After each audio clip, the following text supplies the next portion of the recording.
আপনারা এতক্ষণে নিশ্চয়ই বুঝতে পেরেছেন আমি আজকের কী রান্না দেখাবো। হ্যাঁ, ঠিকই ধরেছেন, কাঁকড়ার মালাইকারি। কোয়েনাস মামস ক্রিয়েশন চ্যানেলে সবাইকে স্বাগত। চলুন তাহলে শুরু করা যাক। রান্নাটা কিভাবে হচ্ছে আমি দেখাতে থাকি। প্রথমে আমি একটা নারকেল নিয়ে নিয়েছি। নারকেলটাকে ফাটিয়ে নারকেলটাকে প্রথমে কুড়িয়ে নেব। তারপর এই কোড়ানো নারকেল থেকে আমি জল দিয়ে দুধ চিপে চিপে নিয়ে আমি নারকেলের দুধ বার করে নেব।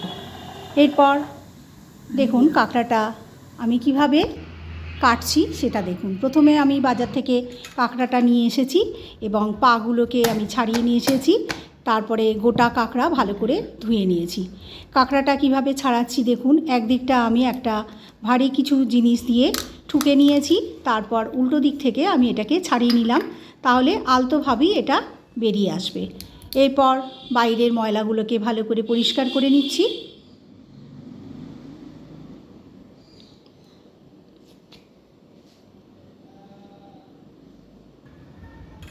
আর একটাও আমি করে দেখাচ্ছি দেখুন।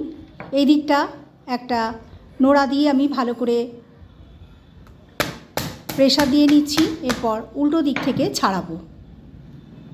দেখুন একদম আলগা হয়ে গেছে। এবারে উল্টো দিক থেকে ছাড়িয়ে আবার ময়লাগুলোকে পরিষ্কার করে নিচ্ছি।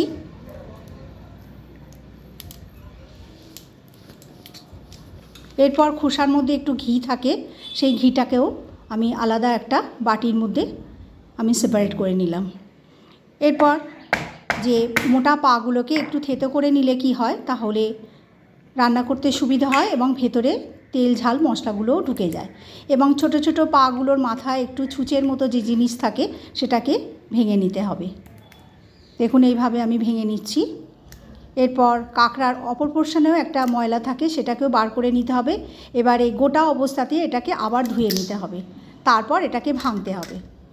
দেখুন এটাকে ছাড়াতে হবে কত ময়লা, এগুলোকে প্রথমে আগে ধুয়ে নিতে হবে, তারপরে ভাঙতে হবে। যদি ভাঙতে না চান গোটাও রাখতে পারেন। ভালো করে কাঁকড়াগুলোকে এবারে ধুয়ে নিতে হবে। নিয়ে আমি এবারে নুন হলুদ মাখিয়ে নিয়েছি। এরপর গ্যাসে আমি একটা কড়া বসিয়ে নিয়েছি, তার মধ্যে দিয়ে নিয়েছি সর্ষের তেল। প্রথমে বড় বড় কাঁকড়াগুলোকে দেব।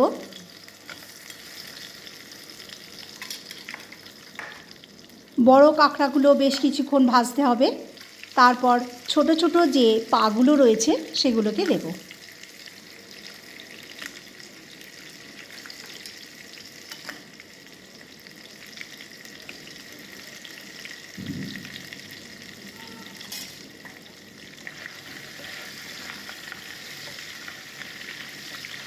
প্রায় মিনিট 5-7 ধরে কাঁকড়াটাকে ভাজতে হবে, ভালো করে ভেজে নিতে হবে, যাতে করে কাঁকড়ার একটা যে কাঁচা গন্ধ থাকে সেটা না থাকে। এরপর সরু যে পাগুলো সেগুলোকে দিয়ে দিলাম। সবগুলো একসঙ্গে ভালো করে ভেজে নিতে হবে।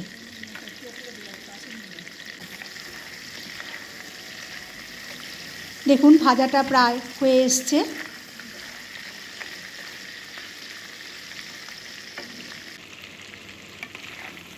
এরপর আমি কাঁকড়াগুলোকে একটা অন্য পাত্রে নামিয়ে নেব।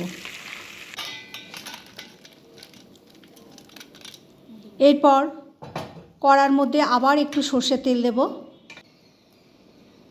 তার মধ্যে ফোড়নে দেব এলাচ, দারচিনি এবং লবঙ্গ ও 2-3টে তেজপাতা।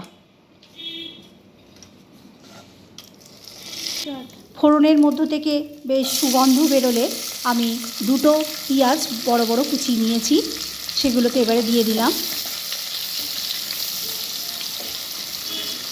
এগুলো একটু ভাজা ভাজা হয়ে গেলে আমি 8-10খানা রসুন বেটে নিয়েছি, সেটা দিয়ে দিলাম।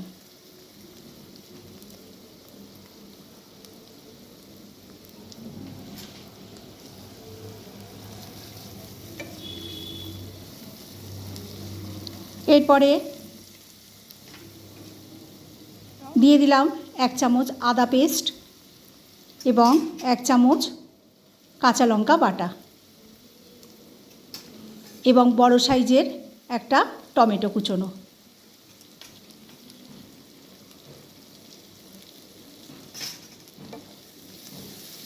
এগুলোকে ভালো করে একটু ভেজে নিতে হবে।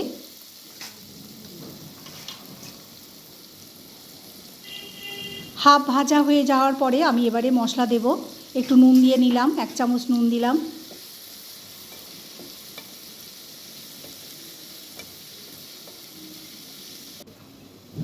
এরপরে দিলাম 1 চামচ হলুদ গুঁড়ো, হাফ চামচ শুকনো লঙ্কার গুঁড়ো, হাফ চামচ গরম মশলার গুঁড়ো এবং হাফ চামচ চিনি। একটু জল দিয়ে নিলাম, নিয়ে এগুলো মশলাগুলোকে ভালো করে এবারে ভেজে নিতে হবে। যতক্ষণ না তেল ছাড়ে ততক্ষণ আমি এটাকে নাড়াচাড়া করতে থাকব। দেখুন বেশ তেল ছেড়ে এসেছে। এরপর আমি একে একে কাঁকড়াগুলো দিয়ে দিচ্ছি।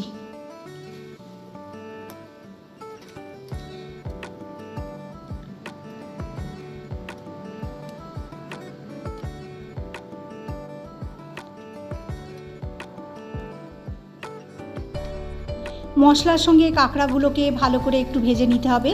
3-4 মিনিট ধরে আমি এটাকে মশলার সঙ্গে কাঁকড়াগুলোকে ভালো করে ভেজে নেব।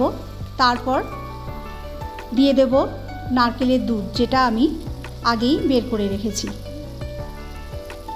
ভাজা হয়ে গেছে, এরপরে আমি নারকেলের দুধটা ঢেলে দিলাম। নারকেলের দুধটা দেওয়ার পরে আমি একটা ঢাকনা দিয়ে দেব। ঢাকনা দেওয়ার পরে আমি প্রায় 5-6 মিনিট এটাকে আমি রেখে দেব মাঝারি ফ্লেমে।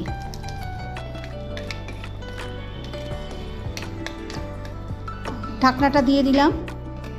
এরপর 5-6 মিনিট পরে আমি আবার ঢাকনাটাকে খুললাম। দেখুন কি সুন্দর কালার এসেছে। অলমোস্ট রান্নাটা হয়ে গেছে। এরপর লাস্টে আমি 1 চামচ ঘি দিয়ে দিলাম। ঘি দেওয়ার পরে 2-3 মিনিট রাখবো। 2-3 মিনিট নাড়াচাড়া করার পরে আমার কাঁকড়ার মালাইকারিটা হয়ে গেল। এই রান্নাটা চিংড়ি মাছের মালাইকারির থেকেও বেশি সুন্দর খেতে হয়। আপনারা বন্ধুরা অবশ্যই এটাকে বাড়িতে ট্রাই করে দেখবেন, আমার এটাই একান্ত অনুরোধ। দেখুন রান্নাটা হয়ে গেছে, আমি এবারে প্লেটে ঢেলে দিয়েছি। খুব সুন্দর দেখতে হয়েছে এবং খেতেও খুব সুন্দর হয়। আমি আশা করব আপনারা বাড়িতে এগুলো করে দেখবেন। আজকের মতো তাহলে এখানে শেষ করলাম। নমস্কার।